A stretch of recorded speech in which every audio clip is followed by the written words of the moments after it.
আসসালামু আলাইকুম। কেমন আছো সবাই?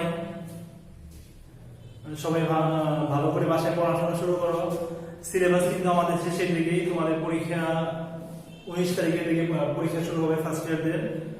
তো যাই হোক, আজকে যে বিষয়টা পড়াবো সেটা হচ্ছে মূলত কৃষি শিক্ষা তৃতীয় পর্যায়ে চতুর্থ অধ্যায় পড়াবো। তৃতীয় পরিচ্ছেদ, চতুর্থ অধ্যায় আমি পড়াচ্ছিলাম, তো তৃতীয় পরিচ্ছেদ পড়াবো। এটার আজকে যে টপিকটা পড়াবো সেটা হচ্ছে বনজ বৃক্ষের চারা রোপণের ধাপ। বনজ বৃক্ষে মানে কি? বনজ বৃক্ষ কোনগুলো আগে বলি? যে সমস্ত বৃক্ষ বনে রোপণ করা হয় বা কাষ্ঠল জাতীয় বৃক্ষ, এটাকে আমরা বনজ বৃক্ষ বলে থাকি।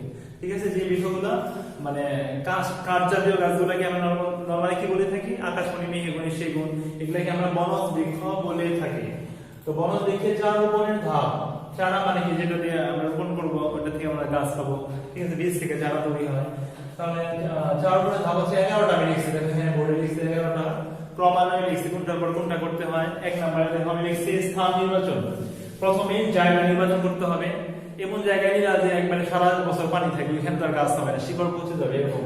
পরে আমি এটা বিস্তারিত আলোচনা করবো। এরপরে গর্ত তৈরি করতে হবে, এরপরে গর্তে সার দেওয়া লাগবে। ঠিক আছে? স্থান নির্বাচন করতে হবে, গর্ত তৈরি করতে হবে, গর্তে সার দিতে হবে ঠিক মতো, চারা নির্বাচন করতে হবে, কোন চারা জমিতে লাগাবা, কি ধরনের চারা, চারা রোপণের পূর্ব প্রস্তুতি। চারা রোপণ করার আগে তোমাকে কিছু কাজ করতে হবে। আর চারা রোপণ করতে হবে, এরপরে খুঁটি বেঁধে দিতে হবে গাছের সাথে, গাছ যাতে হেলে না পড়ে জন্য। এরপরে পানি দিতে হবে, পানি ছিটা দিতে হবে কয়েকদিন, যাতে করে শিকড় পানির সাথে আটকে যায়। এরপরে বেড়া দিতে হবে, ছাগলে ভেড়া না খাইতে পারে। ছায়া দিতে হবে, যদি প্রচুর রোদ থাকে, যখন গাছ রোপণ করবা প্রচুর রোদ থাকলে ছায়ার ব্যবস্থা করতে হবে। এরপরে জাবরা প্রয়োগ নিয়ে আমি আলোচনা করবো। এটা মালচিং, গাছের গোড়া লতা পাতা দিয়ে ঢেকে দেওয়া, যাতে করে তোমার গাছের গোড়ার মাটি শক্ত না হয়, খসখসে না হয়ে যায়, ভেজা থাকে, মাটিতে আর্দ্রতা থাকে। মাটি যদি আর্দ্র না থাকে, গাছ নিয়মিত পুষ্টি শুরু করতে পারবে না। এই জন্য মালচিং বা জাবরা প্রয়োগ করতে হবে। এখন আমি একটা যেটা গুরুত্বপূর্ণ পয়েন্ট, ওইটা নিয়ে আলোচনা করবো। সবাই বইয়ের সাথে নিজেই করবে।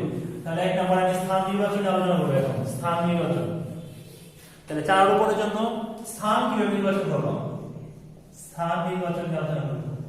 পরীক্ষায় কোশ্চেন আসে 6 নাম্বার এখান থেকে, যে বনজ বৃক্ষ রোপণের জন্য উপযোগী স্থান কিভাবে নির্বাচন করবে। তাহলে স্থানের বৈশিষ্ট্য তোমার জানতে হবে।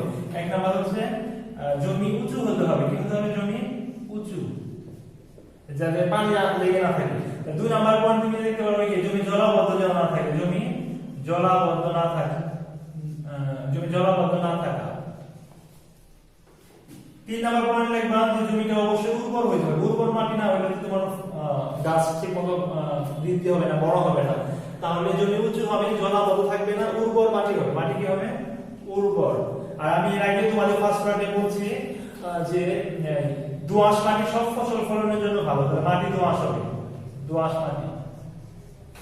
মাটির অম্লমান নিরপেক্ষ থাকবে। কি থাকবে? 5 নম্বর পয়েন্টে আমরা যাই, মাটি অম্লমান নিরপেক্ষ থাকবে। 5 নম্বর হচ্ছে মাটির অম্লমান নিরপেক্ষ থাকবে। 6 থেকে 8 মাটির অম্লমান হতে হবে, অম্লমান 6 থেকে 8 হবে। ঠিক আছে? নিরপেক্ষ। এরপরে যে জায়গায় গাছ লাগাবা পরিষ্কার পরিচ্ছন্ন থাকতে হবে। পরিষ্কার পরিচ্ছন্ন। আর সবচেয়ে গুরুত্বপূর্ণ পয়েন্ট হলো আলো বাতাসের ব্যবস্থা করতে হবে। তাই একবার গাছের সাইড গাছ লাগাই দেয়, সব গাছ হবে না। কিছু গাছ হয়, কিছু ফসল হয়, আদা হয়, ছায়াযুক্ত স্থানে কলা গাছ হয়, কিন্তু এটি তো হবে না। আলো বাতাসের ব্যবস্থা করতে হবে। আলো বাতাস যুক্ত জায়গা বেছে নিতে হবে।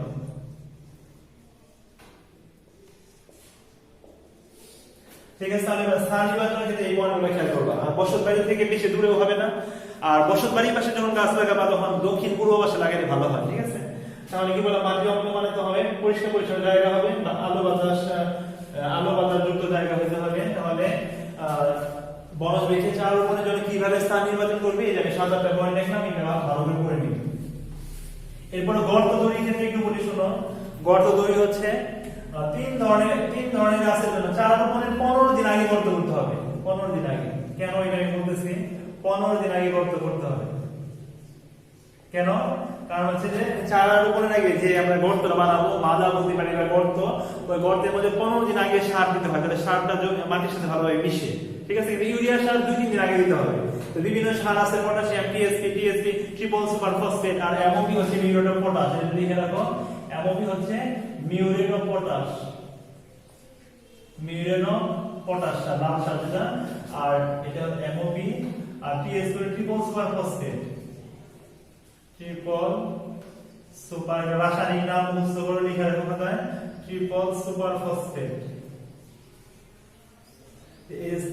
এই সারগুলো আমরা দিব, এই সারগুলো 10 থেকে 15 দিন আগে গর্তে দিব, এই জন্য আমরা গর্ত 15 দিন আগে তৈরি করব। 3 ধরনের গাছের জন্য গর্তের মাপ 3 ধরনের হবে।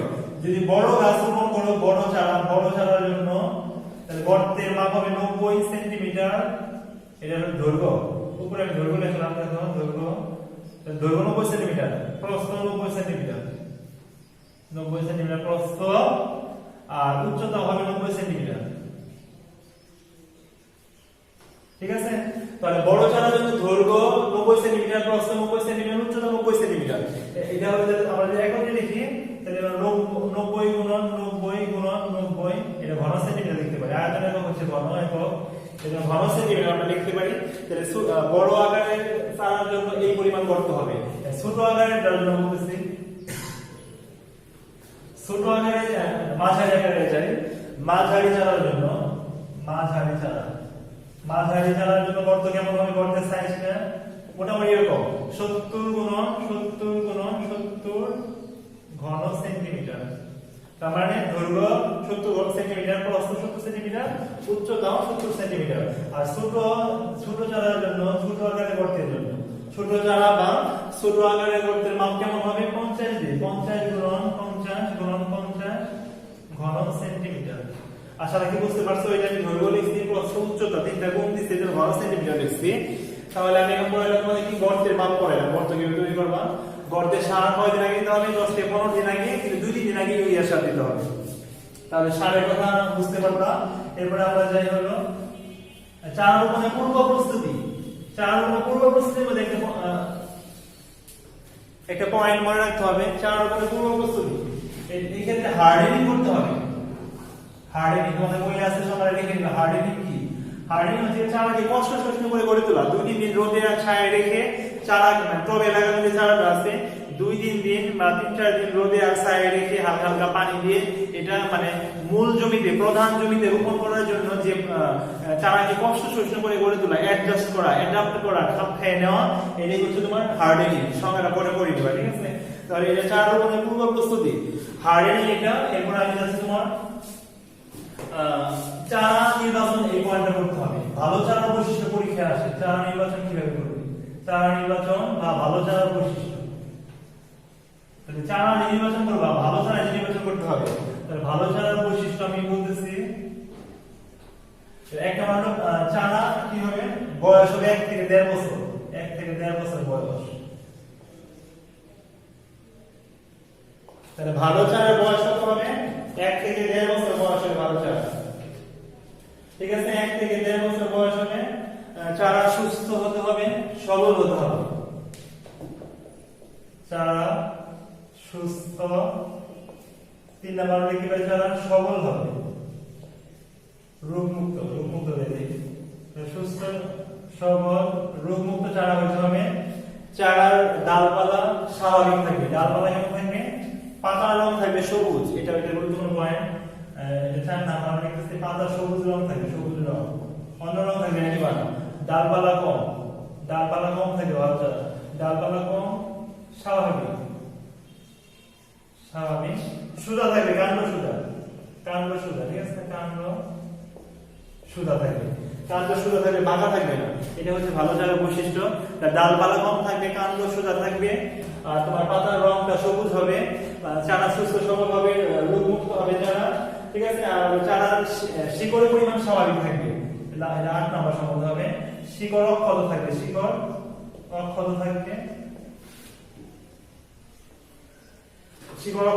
আর শিকড়ের পরিমাণ স্বাভাবিক থাকবে। শিকড় অক্ষত থাকবে আর শিকড়ের পরিমাণ, ভালো একটা চারা বুঝবা তুমি কিভাবে? শিকড়ের পরিমাণ 9 নাম্বার লিখতে পারলে শিকড়ের পরিমাণ থাকবে স্বাভাবিক। বেশি শিকড় থাকবে না, কমও থাকবে না।